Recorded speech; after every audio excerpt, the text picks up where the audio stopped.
Hey there, I'm going to show you some great tools to use for warming up for your workout, which I'm going to do in just a little bit. So if you happen to have a long foam roller, go ahead and grab that. If you don't, most of these can be done with a shorter foam roller. I'm just going to show one with the long foam roller. So if you happen to have one, you can do this one. And this one is, you're going to lay lengthwise on the roller. So what you'll need to do is make sure you sit at the very end of the roller so you have enough room for your body. If you're taller, that's definitely going to be a challenge, but for me, I could fit on here pretty well. But make sure you sit at the very end and you should fit just fine. So first of all, you can just kind of lay here and let your body melt over the roller. Now I have one of the stiffer black rollers, a little bit less forgiving than some of the other rollers out there. So the white ones are a little bit softer. So really just honor what you need. If your first time doing rolling, you might want to consider getting something that's not as dense as the black ones. The white ones are sort of a softer, medium density, and that's a great place to start. So just know that if you get one of these firmer ones, it might be a little uncomfortable in the beginning. It's not hurting you per se, but the idea whenever you're doing any myofascial release is to be able to relax at some point. And if it's impossible on a harder roller, a firmer roller, then maybe you need something with a little bit more give. Now, if you did buy the black one and you're laying on it like this, you could put a towel over it or something like that to make it a little bit not as aggressive on your body. All right, so again, you're just coming here, lay down and letting your body melt over the roller. My arms are open. So some of you, if you're tight in your chest, your arms might not even completely lay down. They might be up off the ground. As long as that's not causing you stress, it's fine. You're getting a stretch across the chest and shoulders. Now, eventually, we're going to start to move. I call this like a snow angel. So you're doing over the head, reaching. You can do it with straight arms.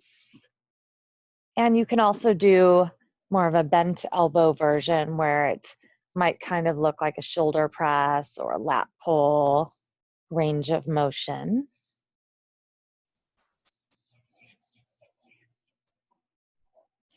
And you can breathe while you do this. So the next time you reach up, flatten your back, engage the core a little bit, and then inhale and soften, and the back might lift up off the roller a little bit, the low back.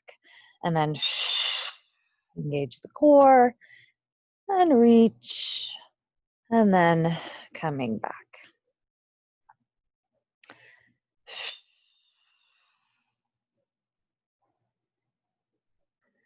And then again, you might come back to a few breaths here with either straight arms or bent elbows. You might notice one side touches the ground, one side doesn't. Everybody has muscular imbalance in terms of strength and mobility, so that's normal.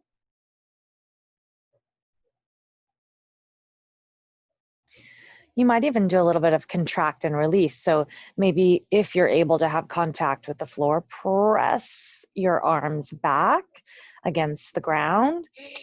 Take a breath and relax.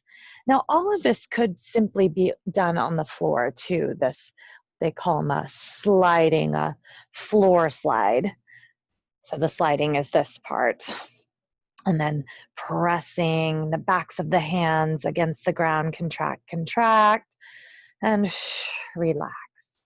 And sometimes when you do this, it might take several times, but sometimes after just one or two times, you'll notice, oh, now the backs of my hands actually do touch the ground, or they're closer.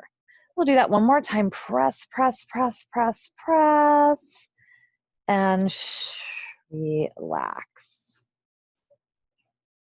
And again, if you did not have a roller, you can do this on the floor.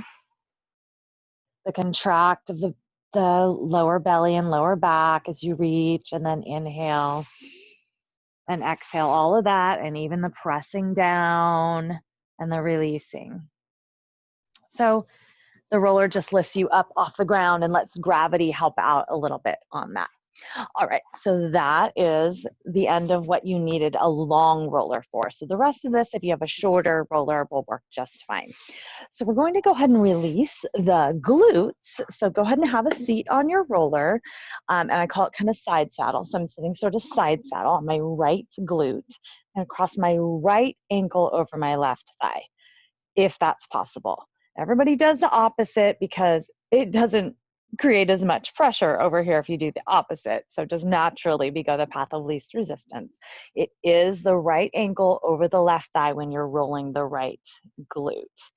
Now, but if that's not possible, if you're so tight, again, if it's stress that you're creating, back off to something a little bit easier. So maybe you don't cross the ankle over the thigh, but if it's possible, ankle over thigh.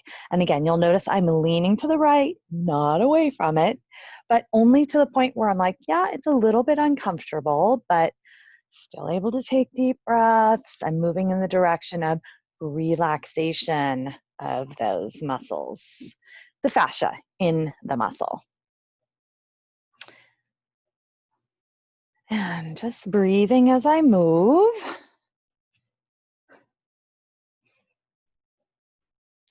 It might be more comfortable on the forearm. Just check it out. And when I mean comfortable, probably on the hand. All right, so you want to spend, maybe about 90-ish seconds on each side. You can do it up to 5 minutes even, but at least 90 seconds on each side. So take your time, and when you're ready to transition, go ahead and transition to the other side with me.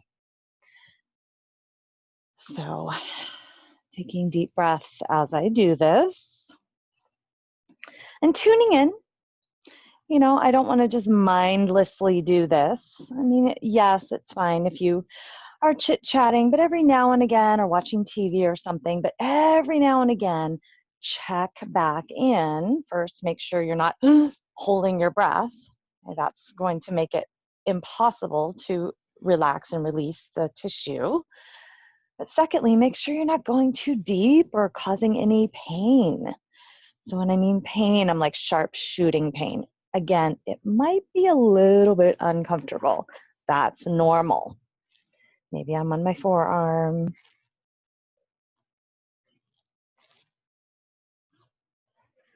And really all the tissue of the glute. So I'm coming a little bit more on the side and a little bit more on the bigger, fleshier part.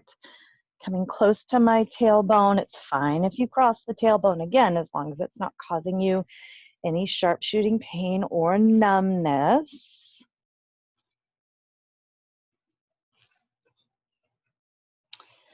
All right. So you'll hear people say, don't roll the lower back.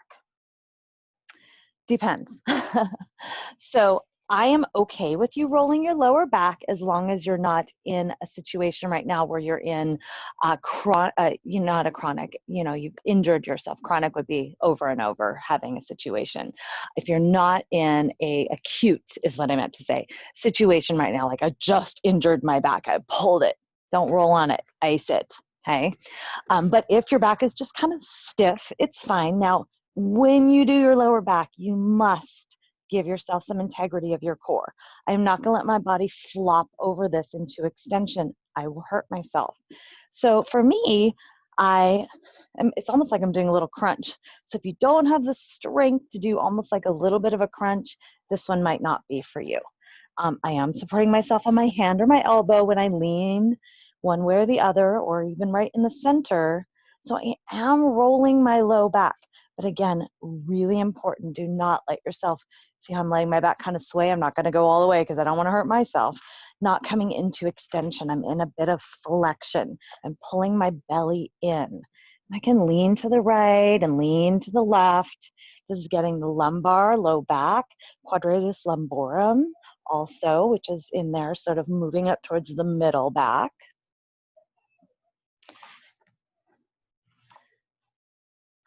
And taking your time, breathing, checking in.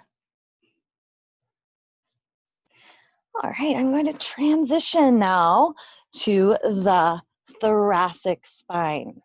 So yes, I'm going to roll the spine, but I'm going to do some different type of releasing of this upper back, middle back first.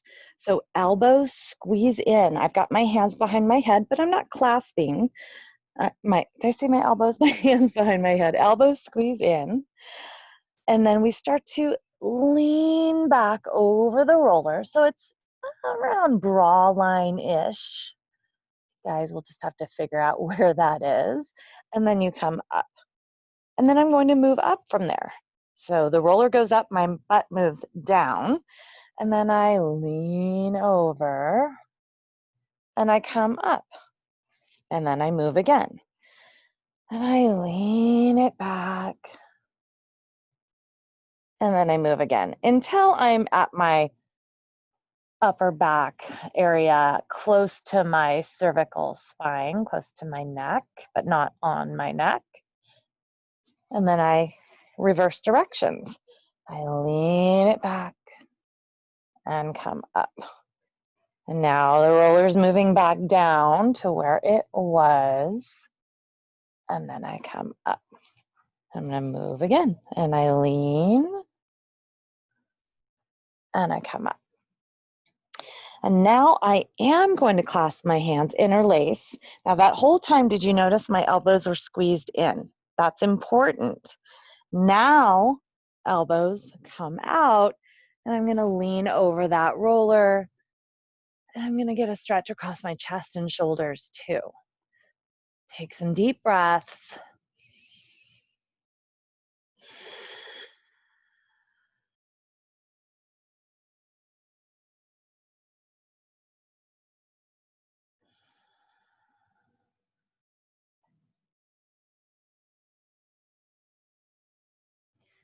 And then I'm going to start rolling all of that out. So I'm going from, again, that sort of bra line area, thoracic spine, all the way up to right before I hit my neck. So getting all of the tissue in my middle and upper back. I might lean a little to the left, lean a little to the right. I might do a little bit of, now this roller is attached to my skin because I have a little bra top on, and it will also work through a shirt, but not quite as well. So if possible, it's touching your skin for this next one. I'm going to twist. So my chest faces the ceiling and I kind of almost do a dip to the left. That roller's grabbing my skin a little bit. And then I'll do the opposite slowly. Notice how slow I'm going. My hips are off the ground. And so this is a different kind of hydration. So it's grabbing the skin and kind of tugging on it a little bit, which is different than just simply rolling across the tissue.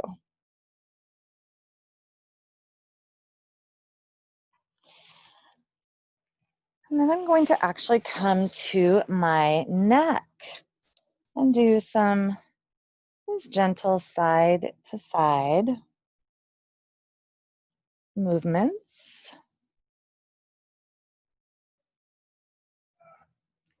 And then I could even roll all the way onto my side and do some nodding.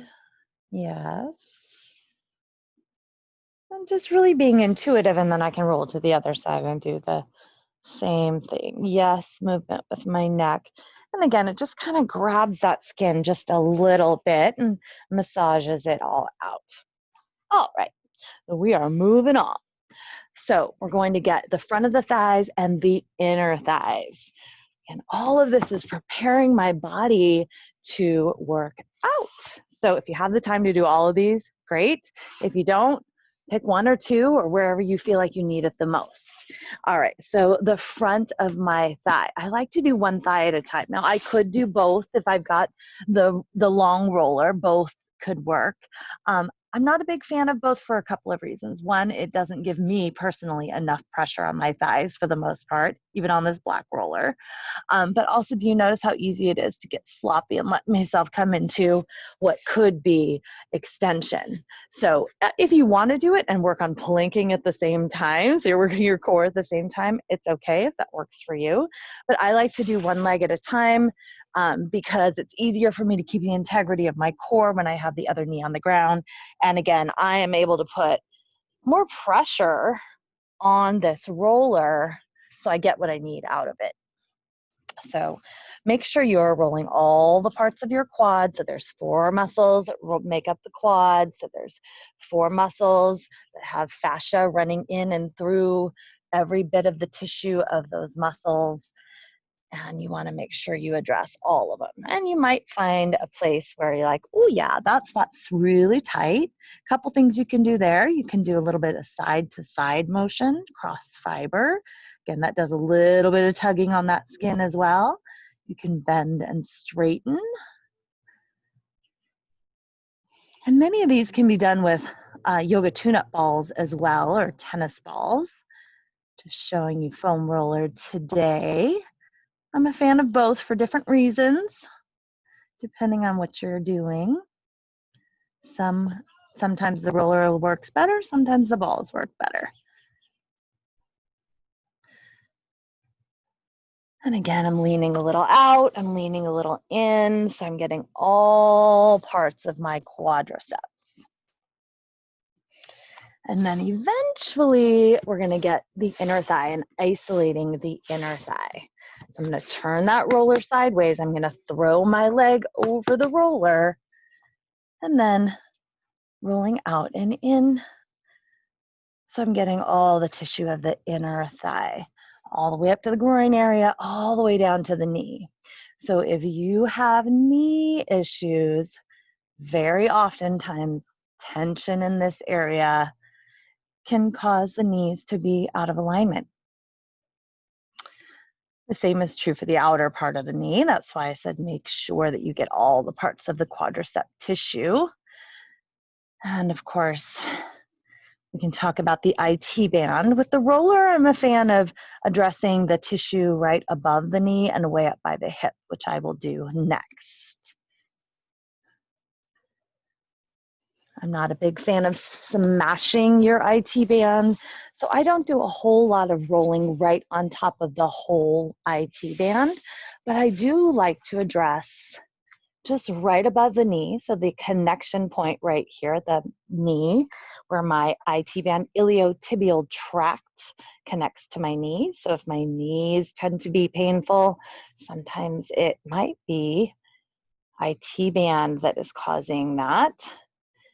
The IT band is supposed to have tension, so you don't need to totally release it.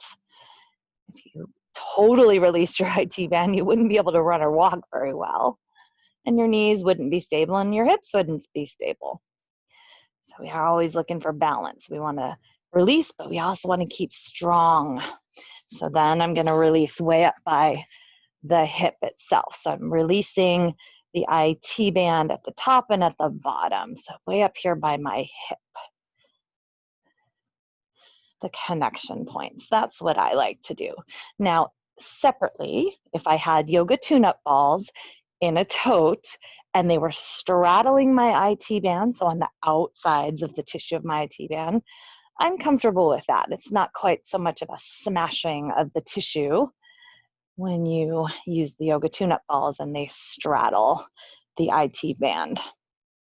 All right, I am moving to the other side. So again, I'm going to do the quadricep, top of the thigh, all the way from the knee to the very top of my hip, up by my hip flexor. I'm still checking in with the integrity of my core. I still could get sloppy and hurt my back if I got sloppy here and let my come into big extension, let my back come into big extension. Inner part of my quad, middle of my quad, outer part of my quad. And I'm checking in the whole time and noting, oh yeah, here's a spot. stop on that spot. You might go a little cross fiber work. You might bend and straighten and bend and straighten. So I do get asked very often, should you roll before your workout or after? My answer, most of you who've worked with me for a while, is yes. Yes, you should roll before, and it's absolutely beneficial to also roll after. There's benefits to both. So I am preparing my muscles to work by rolling before. I'm dealing with muscular imbalance when I'm rolling before. When I roll after, it helps me with recovery. All right, moving to the inner thigh. Roll my leg over and out and in here. You could always just kind of be intuitive. So sometimes just moving the leg around in various directions. Again, you could do a little almost cross fiber work here as well. Internal, external with the hip joint. And that does a few things. That gets the inside of my joint warmed up, but it also does some cross fiber work here by the knee.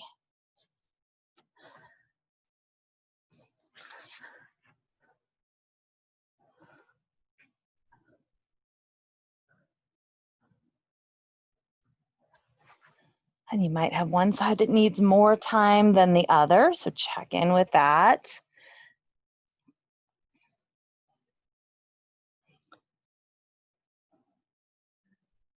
If you have the time to do all of this, then please do. But again, if you only have time to do one or two things, pick the ones that need it the most. And then when you do have time, I would recommend doing the whole drill. Now working the IT band down by my knee, right above my knee.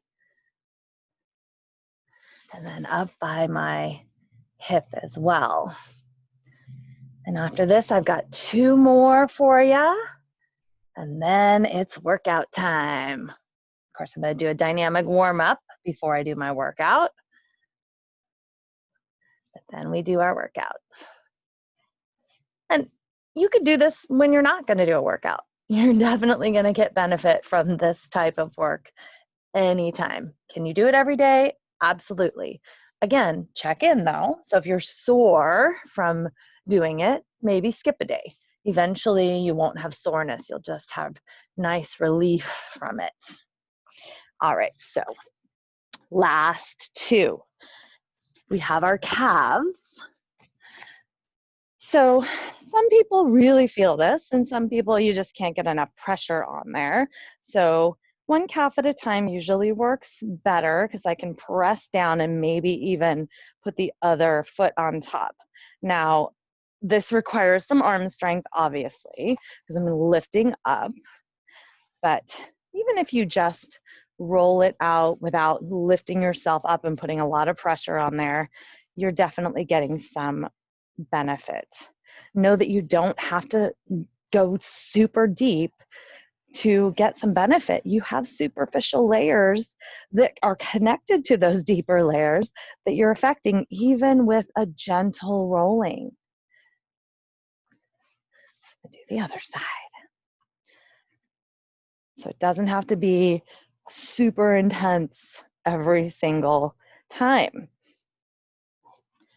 I know we as this Western society think if some is good, more must be better. So we've got the spiky rollers or the, the rollers that got the ridges in them. And of course we have vibrating rollers. And of course this roller is pretty hard, but it's not necessary that you use the hardest roller out there.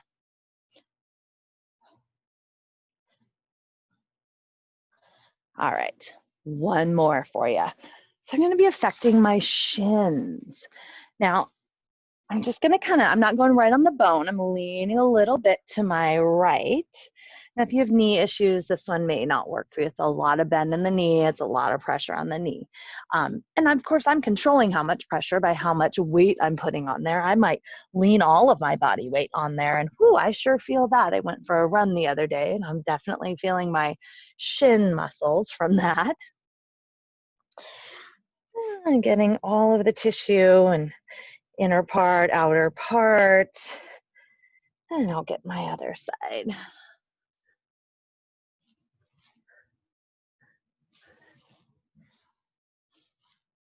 Rollers are pretty affordable these days. They used to be kind of on the expensive side, but gosh, you can get a shorter roller these days for usually less than 15 bucks.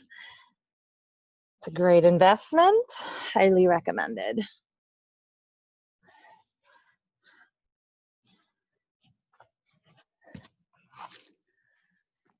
And you know what? I've got a bonus one for you. We're gonna do the lats. I almost forgot. So lats, that's these guys right in here. So you're gonna go ahead and lay down on your side, armpit area on the roller. Clasp your hands behind your head. Notice my knees are at about a 90-degree angle so that I'm giving my back some support. If you need more support, pillow or a block between your thighs. And then I'm gonna roll forwards and roll backwards and roll forwards and roll backwards.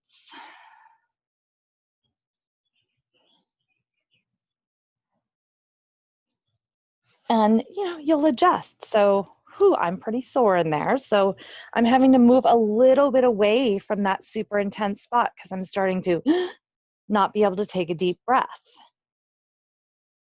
Or I'm kind of holding my breath. So if it's so intense that you're having to hold your breath, move a little above or below that. Keeping in mind everything is connected. And so if everything is connected, you're still affecting whatever that sore spot is by working above it, below it, to the left of it, to the right of it. All right, and then I'm gonna do my best to, I'm gonna see if I can take some deep breaths. Yes, I can. Do a little bit of back and forth here, and it's letting go now, thank goodness. So yes, I get sore too. I do have people ask me sometimes, do you ever get sore anymore? Because I do work out a lot. The answer is yes, I do.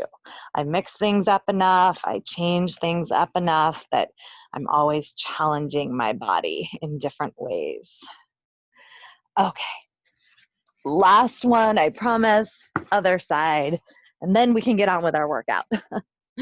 Hands behind your head, and this side's a little sore too, but not as bad. Interesting. Always interesting to check in and note those kinds of things. I must have worked my right side harder than my left.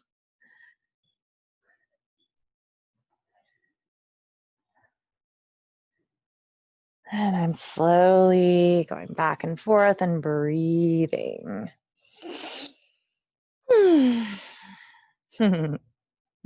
All right, and then I can extend my arm or leave my hand back there. It's your choice, or play with both.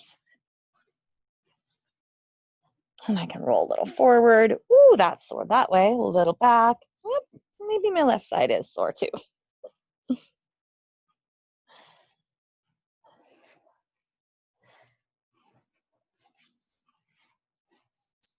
All right. So of course, any of these, you can pause the video and take your time as long as you need on each one. Enjoy that. Let me know if you have any questions.